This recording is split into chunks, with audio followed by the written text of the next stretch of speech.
Hi hello నమస్తే welcome to our channel. ఈ రోజు మనతో పాటు సీనియర్ డైరెక్టర్ గీత కృష్ణ గారు ఉన్నారు. వారితో మాట్లాడేద్దాం. Hello sir. హాయ్. ఎలా ఉన్నారు sir? I'm fine, thank you. Sir, ఇటు కేంద్రంలో చూసుకున్నట్టయితే కాంగ్రెస్ పార్టీకి, ఇటు బీజేపీ పార్టీకి హోరాహోరీగా పోటీ జరుగుతుంది. మరి ఈ పోటీలో బీజేపీకి కొన్ని సీట్లు తగ్గే అవకాశం ఉంది అనేసి అంటున్నారు. మరి నిజంగానే తగ్గే అవకాశం ఉంది అనేసి అంటారా? కేంద్రంలో ఉన్న రూలింగ్ పార్టీ ఏంటి? BJP. Opposition party Congress allied with all other parties. ఇండియాలో ఉన్న మిగతా వాళ్ళంతా కలిసి ఫామ్ చేద్దామని చెప్పేసి ఇటు వెస్ట్ బెంగాల్ కానీ ఇవన్నీ మిగతా మహారాష్ట్ర కానీ మధ్యప్రదేశ్ కానీ వీళ్ళంతా కూడా they wanted to join hands to let down Modi and Amit Shah in BJP. కానీ మోడీ అండ్ అమిత్ షా ఫస్ట్ నుంచి ఏమని చెప్తారు? 400 కంటే ఎక్కువ వస్తాయి, 400 కంటే ఎక్కువ వస్తాయి, యూ విల్ ఫామ్ అని చెప్పేసి పాక్ ఆక్యుపైడ్ కాశ్మీర్ని కూడా నెక్స్ట్ ఇమీడియట్గా తీసుకొని చేస్తారు. వాళ్ళు కొన్ని మంచి పనులు చేశారు. వాళ్ళు చేసే ఒక బ్యాడ్ అల్లా ఏంటంటే ఈడీని కొన్ని ఆర్గనైజేషన్ వాడుకుని వాళ్ళకి ఇష్టం లేని వాళ్ళందరూ జైల్లో పెట్టడం అనేది కరెక్ట్ కాదు. ఇంకా వాళ్ళ ఏం చేయాలో తెలియక మొత్తానికి ఒక డిక్టేటర్షిప్ లాగా అయిపోయాడు అని చెప్పేసి ఒక టాక్ పట్టుకొచ్చి రాహుల్ గాంధీ జోడో యాత్రలో అందరికీ చెప్పాడు. ఏమని? మొత్తం దేశం అంతా పాదయాత్ర చేసినప్పుడు ఇలా ఇటువంటి అట్రాసిటీస్, ఇటువంటి అన్యాయాలు జరుగుతుంది. Modi is nothing but A dictator అని చెప్పేసి వాళ్ళు మెయిన్ ఎజెండాగా ఈ పార్టీని ప్రోపగాండా చేస్తారు. చెడ్డ చెప్పేదాన్ని ప్రోపగాండా అంటారు, మంచి చెప్పేదాన్ని క్యాంపెయిన్ అంటారు. క్యాంపెయిన్ భాగంలో ప్రోపగాండా ఎలా చేస్తారంటే మోడీని మీద దుమ్మెత్తుతారనమాట. ఈజ్ అన్ హిపోక్రేట్ మొత్తం అని చెప్పేసి. సో ఈ లెక్కల్లో చూస్తుంటే చాలా సీట్లు తగ్గుతాయి. 400 కాదు, 250 అలాగ వస్తాయని చెప్పేసి. యాక్చువల్గా 270కి పైన వస్తేనే గవర్నమెంట్ ఫామ్ చేయగలం. వాళ్ళైతే కాంగ్రెస్ మాకు 120 వస్తే మేము ఫామ్ చేస్తూ ఉన్నారు. ఎలాగంటున్నారు? మిగతా వాళ్ళందరూ వెస్ట్ బెంగాల్ అందరూ కలిసి ఓటు వేస్తారని చెప్పేసి. ఈసారి జగన్ నిజంగా మనం అనుకున్నట్టు ఆంధ్రప్రదేశ్లో మంచి సీట్లు వచ్చేసి మళ్ళా గెలిస్తే బీజేపీతో కలగకపోవచ్చు. ఈ తలకాయ నొప్పిగా ఉంది అని చెప్పేసి మళ్ళీ కాంగ్రెస్ వాళ్ళ ఫాదర్ పార్టీ కదా, వాళ్ళతో కలిసిపోవచ్చు. ఇతనికి పెద్దపీట వేస్తారంట కేంద్రంలో. అది కూడా బయట నుంచి సపోర్ట్ చేస్తారనొచ్చు. కానీ బీజేపీ ఓడిపోయినా కూడా లార్జెస్ట్ పార్టీ కింద లెక్క అవుతుంది. ఎందుకంటే వాళ్ళకి స్వతహాగా 230, 240 వరకు వచ్చేస్తాయి. వాళ్ళు కోరుకునేది 400 అయినా అట్లీస్ట్ 300 అయినా దాటద్దని అనుకుంటున్నారు. ఆ మ్యాజిక్ ఫిగర్ దాటదని వాళ్ళు అంటున్నారు. చూడాలి, that's going to be very interesting. Almost అయిపోయినాయి కాబట్టి అది ఇంట్రెస్టింగ్గా ఉంటుంది. ఎవరికి ఎక్కువ వస్తాయనేది, ఎవరికి రావు, బీజేపీకి ఎందుకు రావు అనేది మట్టుకు కొన్ని చాలా చాలా పాపులర్ యూట్యూబ్ ఛానల్స్ ఉన్నాయి. మిలియన్స్ మీద ఉంటారు సబ్స్క్రైబర్స్ వాళ్ళకి. అటువంటిది ఒక ఛానల్ ఒకటి ఉంది, ధ్రువ్ రాఠీ అని ఒక అబ్బాయి అనమాట. అతను వెరీ పాపులర్, చాలా చాలా బాగా చెప్తాడు. అందరినీ కూడా చూడమని చెప్పడం కోసం చూస్తేనే ప్రజాస్వామ్యంలో ఏమేమి జరుగుతుందో అర్థం అవుద్ది మనకి. అసలు మోడీ గురించి ఫుల్ మొన్న ఒక 20-23 నిమిషాల్లో చెప్పాడు. ఎవ్రీ వన్స్ ఇన్ 3 days పెడతాడు. ధ్రువ్ రాఠీ అని, ధ్రువ్ అంటారు అతన్ని. సో అతన్ని మన తెలుగులో కూడా డబ్ చేస్తున్నారు. ఇప్పుడు హిందీలో చెప్తారు కదా, చెప్పింది మరి చాలా మందికి అర్థం అవుతుంది. ఎవరో ఒక 2-3 ఇనిషియేషన్ తీసుకుని తెలుగులో డబ్ చేసి అతను లిప్కి పెడుతున్నారు. అలా అన్నీ పెట్టాలి, అన్నీ పెడితే కానీ అర్థం అవుతుంది. బికాజ్ డెమోక్రాటిక్ కంట్రీలో, అందులో సెక్యులర్ స్టేట్ ఆఫ్ కంట్రీలో ఎవ్రీబడి షుడ్ నో. బీజేపీ కొన్ని మంచి పనులు చేసినాయి. సిఏ అంటే సిటిజన్షిప్ అమెండ్మెంట్ యాక్ట్ ఒకటి, ఆర్టికల్ 320 ఇవన్నీ కొంచెం మంచి చేసినాయి. లేకపోతే కాశ్మీర్ మన బతికొండగా చూసి ఉండేవాళ్ళం కాదు. They made it as union territory Ladakh. So అలాగే కాశ్మీర్ని ఇప్పుడు పీఓకేని కూడా చేద్దరు కొంచెం టైం ఉంటేనే. అది చాలా పెద్ద ప్రయాస. అది it's going to be very big. వీళ్ళు వస్తేనే చేయగలరు, మళ్ళీ రాహుల్ గాంధీ వచ్చి చేయలేడు. అటువంటి కొన్ని మంచి పనులు చేశారు. And at the same time వాళ్ళకి అపోజిషన్ అనుకున్న వాళ్ళందరినీ లోపల పెట్టేస్తారు, విచ్ ఈస్ నాట్ కరెక్ట్. వాళ్ళకి వేరే దారి కనపట్లేదు. ఇప్పుడు కేజ్రీవాల్ లోపల పెట్టడం అనేది పరమ బండబూత్. అది ఈజ్ వెరీ కరెక్ట్ పార్టీ అది. అండ్ ఆల్సో ఇప్పుడు అతన్ని జైల్లో పెట్టడం అనేది కూడా వీళ్ళ ఓటమికి ఒక పాయింట్ అవుద్ది. ఇప్పుడు అతను కూడా చాలా గట్టిగా అల్లరి చేస్తున్నాడు బయట. ఇప్పుడు నేను ఫస్ట్ చెప్పాను, ఏదో ఛానల్లో చెప్పాను, ఫేస్బుక్లో కూడా పెట్టాను, సోషల్ మీడియాలో. కేజ్రీవాల్ని అరెస్ట్ చేయడం తప్పు. కవిత చేస్తారంటే Kavitha is a fraud. Kavitha KCR family full fraud అది. సో వాళ్ళు చేశారంటే అర్థం ఉంది. ఏదో బ్లాక్మెయిలింగ్ యాటిట్యూడ్. కానీ యూ కెనాట్ డూ ఇట్. అక్కడ నీకు ఎలా ఏమైపోయిందంటే దేశం అంతా బీజేపీ పరిపాలిస్తుంది. వాళ్ళు ఎక్కడైతే ఉంటారో, వాళ్ళ ఇల్లు ఎక్కడైతే ఉన్నాయో, వాళ్ళ ఆఫీసులు ఎక్కడైతే ఉన్నారో, పార్లమెంట్ ఎక్కడైతే ఉందో ఆ స్టేట్ మటుకు వాళ్ళ చేతిలో లేదు. Kejriwal is running Aam Aadmi party. అది పెద్ద tragedy for Amit Shah and anybody. అసలు ఢిల్లీలో ఎందుకు ఆ పార్టీ మన బీజేపీ రాలేదంటే there educated there knowledgeable people, awareness ఎక్కువ అక్కడ. సో వాళ్ళు అనుకోకుండా వీళ్ళకి వేశారు.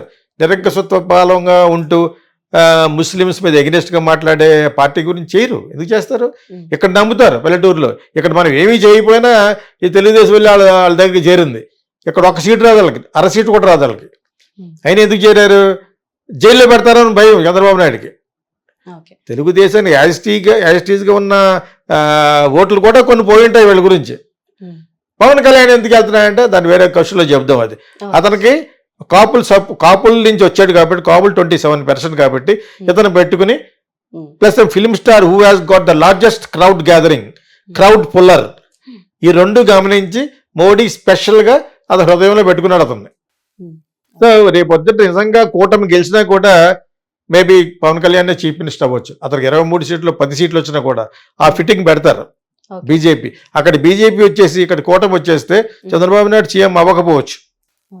ఎందుకంటే వ్యక్తిగతంగా చంద్రబాబు అంటే ఇష్టం ఉండదు అతనికి. ఒకప్పుడు అతనికి దెబ్బ కొట్టాడు ఆయన, అది మర్చిపోడు. ఇక్కడ జగన్ ఎలా పాము, అది ఇంకా 10 తెల్ల పాము. అది ఎవడ మోడీ. ఆ కాకపోయినా కూడా తెలుగుదేశాన్ని పెరగనివాడు. ఇన్స్టాంట్ కాపుల పార్టీని పెరగనిస్తాడు. ఇది యాక్చువల్ నా అనాలిసిస్. ప్రస్తుతం అక్కడ గెలవాలి, వాళ్ళు గెలవాలి, ఇక్కడ వీళ్ళు గెలవాలి. ఇక్కడ మళ్ళా జగన్ వచ్చేస్తే ఇంకా జీవితంలో టీడీపీ ఉండదు. మరి ఈసారి కేంద్రంలో కాంగ్రెస్ పార్టీ ప్రభావం ఎంతవరకు ఉంటుంది అనేసి అంటారు? డెఫినెట్గా ఉంటుంది. ఇన్ని చేస్తే ధృవరాతి లాంటి ఛానల్స్ మేధావులు బ్రహ్మాండంగా చెప్తున్నారు. అంచేత చాలా చాలా చాలా సాధారణంగా యాంటీ ఇన్కంబెన్స్ అంటారు కదా, యాంటీ ఓట్ ఉంటుంది. ఒకసారి గవర్నమెంట్ చేసిన వాళ్ళకి నెక్స్ట్ వెంటనే రాదు, కొంత తగ్గుద్ది, 25-30%. ఇది వీళ్ళు నయానా భయానా లాగా భయపెట్టేసి సీట్లు సంపాదించవచ్చు అనుకుని వీళ్ళు చాలా చాలా ప్రగల్భాలు పోయారు. వీళ్ళు మాట్లాడిన మాటలే చాలా డిఫరెంట్గా నాలుగుతో మాట్లాడతారు మోడీ వాళ్ళు, తెలిసిపోయింది. ఇప్పుడు యాక్చువల్గా మైనారిటీస్ అంటే ఎవరు చాలామంది ఉన్నారు, వాటితో పాటు ముస్లిమ్స్ కూడా. ఎంత మైనారిటీస్ అంటే they are more than 27-28 crores people are there in India. Okay, రిజర్వేషన్లు వద్దు అంటున్నారు. ఎవరి ముస్లిమ్స్కి ఒకరికే కాదు, అసలు రిజర్వేషనే తీసేద్దామంటున్నారు. దానికి నేను కూడా ఫస్ట్ ఓటేస్తాను. రిజర్వేషన్ ఎందుకు ఇవ్వాలి? భోజనం లేని వాళ్ళకి, పావర్టీ కంటే బిలో పావర్టీ లెవెల్ అంటారు, బీపీఎల్ అని. బిలో పావర్టీ లెవెల్ ఉన్న వాళ్ళకి అందరికీ ఇవ్వాలి. కమ్మ, కాపు, రెడ్డి, బాల, మాదికి అందరికీ ఇవ్వాలి. అంతేగాని రిజర్వేషన్ అని పేరు చెప్పి వాడికి 40 మార్కులు వచ్చినా డాక్టర్ చేసి, 35 మార్కులు వచ్చినా ఐఏఎస్ చేస్తే ఎలాగా? చదువుకోవడానికి డబ్బులు, చదివించడానికి బేదరికంలో ఏ క్యాస్ట్ కానీ ఇవ్వండి. ఆ సిస్టమ్ ఎప్పటి నుంచో అంటున్నాను నేను. చాలామంది అంటారు, చాలామంది మేధావులు అందరూ కూడా రిజర్వేషన్స్ ఉండకూడదు. If at all if you are trying to help monetarily that should be for the BPL, below poverty level ఉన్న అందరికీ ఇవ్వాలి. వాళ్ళు అదే అన్నారు. వాళ్ళు యాక్చువల్గా వాళ్ళు అనే భాష బాగోలేదు. మేము వస్తే రిజర్వేషన్లు ఉండవు, జవహర్లాల్ నెహ్రూ కూడా రిజర్వేషన్ ఎగరేస్తే అని మోడీ గారు చెప్తే ఎవరికి అర్థమవుతుంది జనాలకి? ఎప్పుడు జవహర్లాల్ నెహ్రూ జవహర్లాల్ చేసేటప్పుడు నువ్వే లేవు. అంచేత ఆయన మనసులో ఉన్నా కూడా చెప్పే విధానాలు చెప్పాలి. పేదవాళ్ళు చాలామంది ఉన్నారు, ఫార్వర్డ్ కాస్ట్లో ఉన్నారు, బ్రాహ్మిన్స్లో ఉన్నారు. వాళ్ళందరికీ చదువుకోవడానికి లేటెస్ట్ ఫైనాన్స్, ఒక ఇన్సూరెన్స్ కంపల్సరీ చేసి ఇటువంటి కొన్ని చేస్తామని చెప్పాలి. వీళ్ళు డైరెక్ట్గా ముస్లిమ్స్కి రిజర్వేషన్స్ ఉండదు, వాళ్ళకు ఉండదని చెప్పేస్తుంటే ఆ ఓటంతా పోతుంది కదా. ఈ ప్రకారంగా కాంగ్రెస్కి వస్తుంది. ఇప్పుడు కాంగ్రెస్ ఏమైపోయింది? అర్జెంటుగా ఇట్ ఈస్ ఫర్ ముస్లిమ్స్కి ఇది అయిపోయింది. వీళ్ళు ఎప్పుడైతే ఇలా మాట్లాడారో బ్లెస్సింగ్ ఇన్ డిస్గైజ్ అంటారు. వాళ్ళకి ఎలా బ్లెస్సింగ్ అయిందంటే వీళ్ళు మాట్లాడే కొన్ని మాటలు వాళ్ళకి ఫ్రెష్ అయినాయి. అండ్ ఆల్సో అతనిలో కొంత మెచ్యూరిటీ వచ్చింది. అతను లేజీ ఫెలో. అంతకుముందు I work with Congress also beginning, వైఎస్ఆర్కి చేశాను కాబట్టి నాకు ఒక మేడం కూడా తెలిసి నాకు యాక్చువల్గా. నేను ఎందుకు చెప్తానంటే అతనిలో అంత జోష్ ఉండేది కాదు. దట్ ఈస్ బికాస్ ఆఫ్ పెళ్ళి అవ్వకపోవడం వల్ల, దైనందిన జీవితంలో. But is spoil brought, is not a bachelor, but still చేసుకోలేదు ఎందుకో. But what ever it is, అతనికి ఇది లేదు, పరిపాలించాలి. వాళ్ళ ఫ్యామిలీలో ఉన్న వాళ్ళ ఫాదర్కి లేదు. ఫాదర్ బలవంతంగా గంటారు రాజీవ్ గాంధీని. బిగినింగ్ అయితే ఇటువంటి వీడియో కెమెరా పట్టుకెళ్తే వాళ్ళు మదర్ పోయినప్పుడు గంటేశాడు. తర్వాత he was convinced by the entire families, Nehru families అంతా వచ్చేసి ఢిల్లీలో, అలా కాదు మనం ఉండకపోతే దెబ్బైపోతాం అని చెప్పేసి అంటే ఒప్పుకున్నాడు. Is a lovely person Rajiv Gandhi, యాక్చువల్గా వెరీ హ్యాండ్సమ్. అంతే తప్పితే ఒక పైలట్ను. సో అటువంటిది. ఇంకా Sanjay Gandhi was very rude fellow. So ఇతను అటు ఇటు కాకుండా రెండింటికి చెడ్డ రేవట్ టైప్. ఎవరో మన రాహుల్ గాంధీ. ఈ మధ్యన అతను స్పెషల్గా ట్యూషన్ పెట్టి నేర్పారు ఒక 2-3 సంవత్సరాల నుంచి. They made him to think about politics, political thinking, Indian politics, international politics గురించి చెప్పారు అతనికి. వాళ్ళు ఎవరో కూడా తెలుసు నాకు. సో వాళ్ళందరూ చెప్పిన తర్వాత అతను రాడ్ తేరాడు. ఈ మధ్యన తనకు కూడా బాగా షర్ట్ గిట్ అంతా మార్చాడు, ఆహార్యం మార్చాడు, రెగ్యులర్ షర్ట్లు వేసుకుని రావటం. ఈ మొత్తం there is a total change in Rahul Gandhi. So ఇది వీళ్ళు మాట్లాడే ఎమాచ్యూరిస్ట్ మాటలు బీజేపీ వాళ్ళు, ఈ రెండు కాంగ్రెస్కి ప్లస్ అవుతుంది. బయట నుంచి సపోర్ట్ చేస్తా ఉన్న మమతా బెనర్జీ లాంటి వాళ్ళు కూడా చేస్తారు. కానీ ఎంతకాలం ఉంటుందో ఆ గవర్నమెంట్ అనేది చెప్పలేము. ఒకవేళ వీళ్ళు ఓడిపోయినా కూడా మోడీ గారు ఏమంటున్నారంటే అది ఆ సంవత్సరం ఎక్కువ కాలం ఉండదు అంటాడు, వెంటనే విరిగిపోద్ది అంటారు. అది కరెక్ట్. మన దేశంలో అన్ని పార్టీలు కలిసి ప్రయాణం చేయటం అనేది ఇంపాసిబుల్. పాసిబిలిటీ చేయగలిగితే, వీళ్ళు ఓడిపోతే, వీళ్ళకి 230 కంటే తక్కువ వస్తే అప్పుడు కాంగ్రెస్ వచ్చే అవకాశాలు ఉన్నాయి. సరేనా? Okay sir. కాంగ్రెస్ పార్టీ, ఇటు బీజేపీ పార్టీ గురించి కేంద్రంలో ఎలా ఉండబోతుంది అనేసి చాలా బాగా చెప్పారు sir. Thank you so much.